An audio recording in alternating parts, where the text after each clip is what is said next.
I'll never forget the day I spent $45 on a bag of red wiggler worms from the garden center.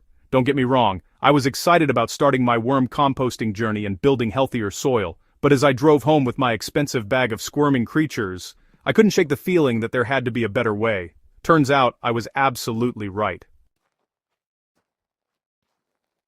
A few months later, I stumbled upon something so ridiculously simple that I actually laughed out loud when I realized it worked. That empty Amazon box sitting by my recycling bin, that pizza box from last weekend, those plain cardboard pieces I was about to toss.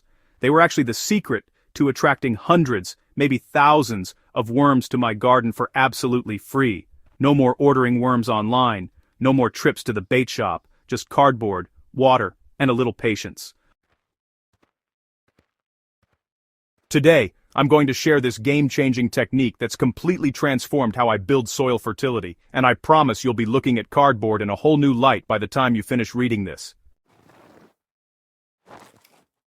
Before we dive into the cardboard magic, let's talk about why worms matter so much. These incredible creatures are essentially free labor for your garden, working 24/7 to improve your soil in ways that no store-bought amendment can match.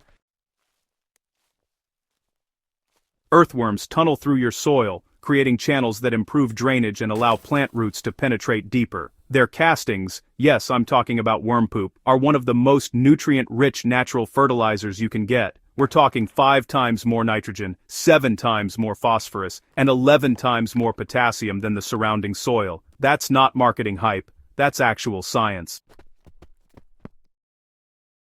But here's what really blew my mind. Worms also help break down organic matter, turning it into nutrients that plants can actually use. They're like tiny composting machines distributed throughout your entire garden. A healthy worm population can process organic matter so efficiently that your soil structure improves year after year without you having to do much of anything.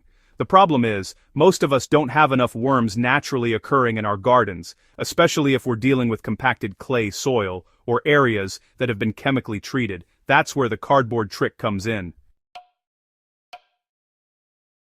Alright, let's get into the nitty-gritty of why cardboard is basically a worm magnet. When you lay cardboard on the ground and keep it moist, you're creating the perfect worm hotel. Cardboard provides 3 things that worms absolutely cannot resist: darkness, moisture, and food. So, worms are photophobic, which basically means they avoid light and way prefer dark, protected environments. Cardboard, creates this perfect dark shelter that makes them feel safe from predators like birds and, gives them protection from the sun. The moisture factor's crucial too. Worms actually breathe through their skin, so they really need to stay moist to survive. Cardboard holds moisture beautifully without getting all waterlogged, creating that ideal damp environment worms just crave. But, here's the kicker, cardboard is also food. As it breaks down, worms actually consume the decomposing cardboard along with all the microorganisms that colonize it. It's kind of like you're setting up an all-you-can-eat buffet with a 5-star hotel attached. I mean, what worm wouldn't want to move in? The really beautiful part is that you're not just attracting worms from miles away, you're encouraging the worms already living in your soil to congregate in specific areas where they'll do the most good. You're also creating conditions that help worm populations explode naturally. When worms are happy and well-fed, they reproduce like crazy.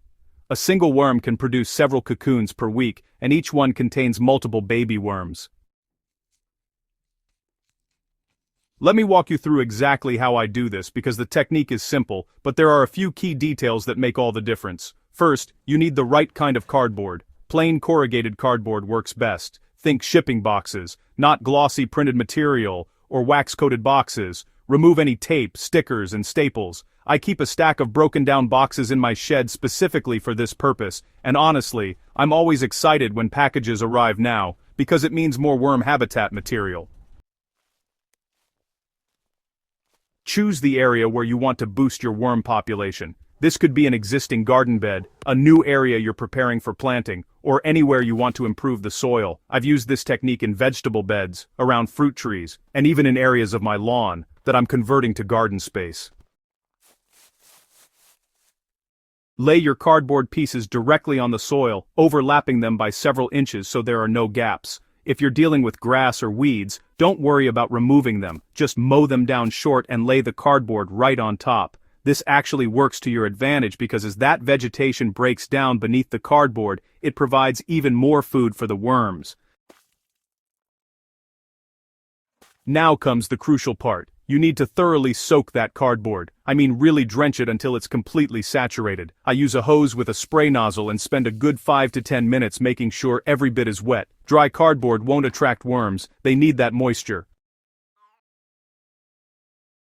Cover the wet cardboard with a layer of organic material. I use grass clippings, leaves, straw, or compost, basically whatever I have on hand. This serves multiple purposes. It holds the cardboard in place, keeps it from drying out too quickly, and provides additional food sources as it breaks down. Aim for about 2 to 4 inches of covering material. Keep it consistently moist. This is where some people drop the ball. You need to water this area regularly, especially if you're not getting rain. I check mine every few days, and if the cardboard is starting to dry out, I give it a good soaking. In hot, dry weather, you might need to water every other day. Here's what I've observed over multiple seasons using this method. Within about 2 weeks, if you gently lift a corner of the cardboard, you'll likely start seeing worms. They're usually hanging out on the underside of the cardboard or in that zone right between the cardboard and the soil. It's honestly exciting, like checking a trap and finding it full. By week 4 to 6, the population really explodes. I've lifted cardboard to find literally dozens of worms in just a small section. The cardboard itself will be partially decomposed, and you'll notice the soil underneath is darker, looser, and more crumbly than the surrounding earth. That's the worms doing their magic, mixing organic matter into the mineral soil and creating that beautiful tilth we all dream about. After about 3 months, depending on your climate and conditions, the cardboard will be mostly broken down and fully integrated into the soil. At this point, you can plant directly into the area, and you'll have a thriving worm population working beneath your plants all season long. I've found that gardens treated this way need less watering, less fertilizer, and plants just seem to grow more vigorously. One thing I love about this method is that it's essentially passive. Unlike traditional composting where you're actively managing a pile, or vermicomposting where you're maintaining a worm bin, this technique just happens. You set it up, keep it moist, and let nature take over. The worms find it, move in, multiply, and get to work. Once you understand the basic technique, you can get creative with how you apply it. I've started using this method strategically throughout my growing season with incredible results. In early spring, I lay cardboard paths between my raised beds. This suppresses weeds in the pathways while attracting worms that eventually migrate into the beds themselves.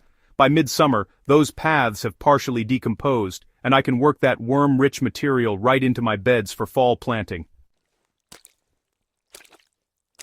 I also use this around newly planted fruit trees and shrubs. I create a cardboard ring around the plant, extending out to the drip line. This serves triple duty. It suppresses competing grass and weeds, conserves moisture, and builds a worm-rich zone right where my tree's feeder roots are developing. As the tree grows and I expand the mulched area each year, I'm simultaneously expanding the worm population around it. For garden beds I'm prepping for the next season, I'll lay down cardboard in late summer or fall, cover it heavily with leaves and just let it work over winter. By spring, I have beds full of worms and incredibly rich soil ready for planting. This lasagna gardening approach combined with the worm-attracting properties of cardboard is probably the most powerful soil-building technique I've ever used. Here's a pro tip that, honestly, took me a while to figure out.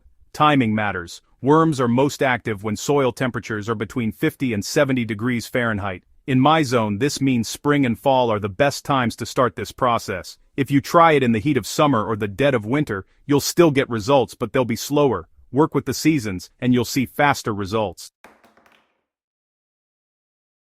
Let me address a few problems people sometimes run into. If you're not seeing worms after several weeks, the most common culprit is moisture, either too much or too little. The cardboard should feel like a wrung-out sponge, damp but not dripping. If it's bone dry or if you've got standing water, worms won't thrive.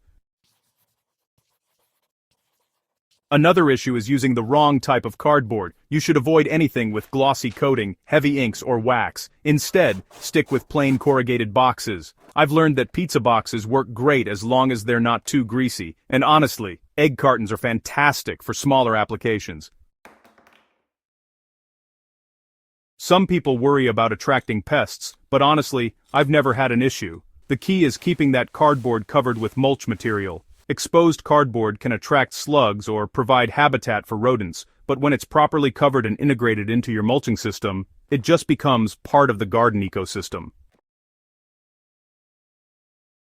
If you live in an extremely arid climate, this technique becomes more challenging simply because keeping cardboard consistently moist requires more water input. In that case, you might have better luck with smaller, more manageable areas, or using this method primarily during your rainy season.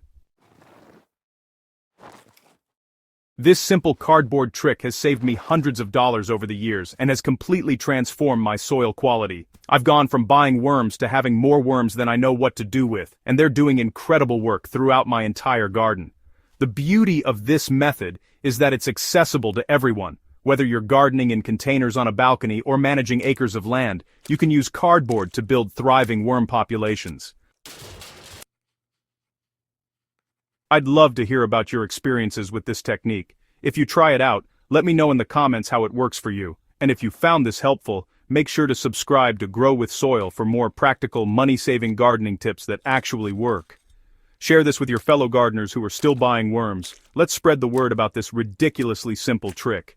Here's to healthier soil and thriving gardens, friends. Happy growing.